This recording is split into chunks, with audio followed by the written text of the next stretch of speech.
یہ ہے ستمبر کا مہینہ۔ پچھلا جو مہینہ تھا نا اگست کا، اگست کی 25 تاریخ کو سن 1900، آج سے تقریباً 122 سال پہلے، سن 1900 کو جب مرزا قادیانی اس نے سارے مسلمانوں کو چیلنج کیا، اس نے نبوت کا جھوٹا دعویٰ کیا، اور پیر میر علی شاہ صاحب اور باقی جو مسلمان علماء تھے ان کو چیلنج کیا کہ کوئی آئے میرے سامنے بیٹھے۔ پیر میر علی شاہ صاحب کا اس نے نام بھی لیا، اور اس نے کیا کہ میں مناظرہ کروں گا، میں چیلنج کرتا ہوں۔ تو پیر میر علی شاہ صاحب نے اس کا جو چیلنج ہے اس کو قبول کیا کہ کہیں وہ بھاگ نہ جائے، اور اس نے چیلنج پتہ کیا کیا ہے؟ وہ کہتا ہے کہ آپ بھی آ جائیں، میں بھی آ جاتا ہوں۔ یہ جو قرآن مجید کی سورہ فاتحہ ہے نا، اس کی تفسیر لکھتے ہیں، جس کی تفسیر سب سے اچھی ہوگی وہ جیت جائے گا، یعنی وہ سچا ہوگا۔ پیر میر علی شاہ صاحب رحمت اللہ علیہ، آپ نے اس کا چیلنج قبول کیا، اور آپ نے پتہ کیا فرمایا؟ آپ نے فرمایا سورہ فاتحہ کی تفسیر ہم نے نہیں لکھنی، تم میدان میں آؤ اور کاغذ اور قلم رکھ دیتے ہیں، ایک طرف تم بھی کاغذ رکھ دو، ایک طرف مہر علی بھی رکھے گا، کاغذ قلم رکھ دیتے ہیں، جس کا قلم تفسیر خود لکھے گا وہ سچا ہوگا، یعنی ہم نہیں لکھیں گے، قلم رکھ دیتے ہیں، جس کا قلم خود لکھے گا وہ سچا ہوگا۔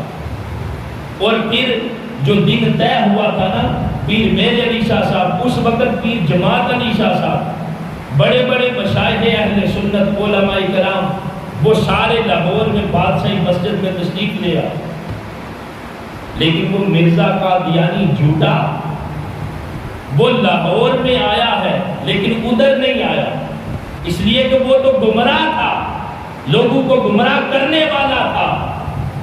اب کہتا پتہ کیا ہے؟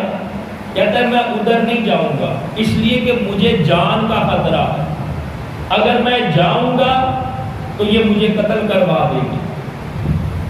اب پھر اس نے اگلی بات کیا کی؟ مرزا قادیانی کہنے لگا کہ پیر میر علی شاہ سے نا ان کو کسی یہ جو مریض ہونا لولا لنگڑا اس طرح کا، اس کے پاس لے جائیں اور کہیں کہ اگر ٹھیک کر دے تو پھر سچے ہیں۔ اس وقت پیر میر علی شاہ صاحب جو مسجد ہے نا شاہی مسجد، وہاں پر تشریف فرما تھے، آپ اٹھے جلال میں آ گئے، فرمانے لگے یہ کیا بات کرتے ہو؟ کسی بیمار کے پاس، کسی مفلوج کے پاس مجھے لے کے نہ جاؤ، اگر تم چاہتے ہو تو مجھے کسی کی قبر پر لے جاؤ جو مردہ ہو، اگر کہو گے تو میں قبر کو ٹھوکر مار کر اس مردے کو زندہ کر کے اسے عقیدہ ختم نبوت بیان کروا دوں گا۔ یعنی اگر تم یہ چاہتے ہو نا تو مجھے لے جاؤ، وہ جو مردہ ہوگا نا قبر سے نکلے گا اور عقیدہ ختم نبوت بیان کرے گا۔ جب کچھ عرصہ گزرا تو پیر میر علی شاہ صاحب سے مہر منیر کے اندر ہے، پیر میر علی شاہ صاحب سے نا ان کے مرید نے پوچھا حضور اس دن آپ نے اتنا بڑا دعویٰ کیا کہ اگر مجھے کہو گے تو میں مردہ زندہ کر کے اس سے بھی عقیدہ ختم نبوت اللہ کے حکم سے بیان کروا دوں گا۔ پیر میر علی شاہ صاحب فرمانے لگے اس دن میں نے دعویٰ نہیں کیا تھا، جو سائیں ہے نا انہوں نے خود مجھ سے دعویٰ کروایا تھا کہ مہر علی آج تو جو کچھ کہے گا وہ سب کچھ ہو کے رہے گا، اس لیے کہ تو نے عقیدہ ختم نبوت پر پہرا دینا ہے۔ اور امت مسلمہ کے جتنے بھی عقائد ہیں ان سارے عقائد کی جو جان ہے نا وہ عقیدہ ختم نبوت ہے۔ عقیدہ ختم نبوت سارے عقائد کی جان ہے، اور اس پر حضور پیر مہر علی شاہ صاحب رحمۃ اللہ علیہ نے سٹینڈ لیا۔ اور پھر میرے علی صاحب خود فرماتے ہیں جو ختم نبوت کے لیے کام کرتا ہے نا اس کی پشت پر تاجدار کائنات کا ہاتھ ہوتا ہے. وہ عقیدہ ختم نبوت جو امت مسلمہ کے عقائد کی جان ہے. اور یہ مہینہ ہے ستمبر کا، 7 ستمبر 1974 کو جو پاکستان کی اسمبلی ہے اس کے اندر قانون پاس ہوا اور تمام سوال و جواب کے بعد بہت بڑی بڑی نشستوں کے بعد یہ فیصلہ ہوا کہ یہ جو قادیانی ہے یہ کافر ہے.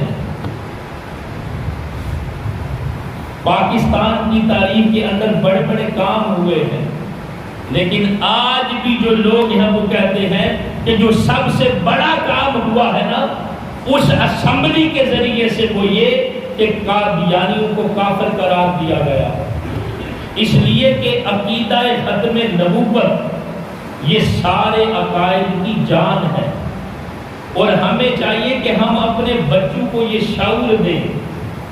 احادیث سے قرآن مجید کی سینکڑوں آیات سے یہ بات ثابت ہوتی ہے کہ آقا الاسلام اللہ کے آخری نبی، آقا الاسلام خاتم المعصومین ہے، خاتم النبیین. ہمارے پیارے آقا کے بعد اور کوئی نبی نہیں ہے. آقا الاسلام ہی ختم نبوت کا تاج پہن کر اس دنیا میں تشریف لائے. اب قیامت تو آ سکتی ہے، کوئی نبی نہیں آیا. اس لیے کہ قیامت تک کے لیے اور ہمیشہ کے لیے اب ہمارے محبوب آقا صلی اللہ علیہ وسلم کی جو نبوت ہے اس کا سکہ چلنا.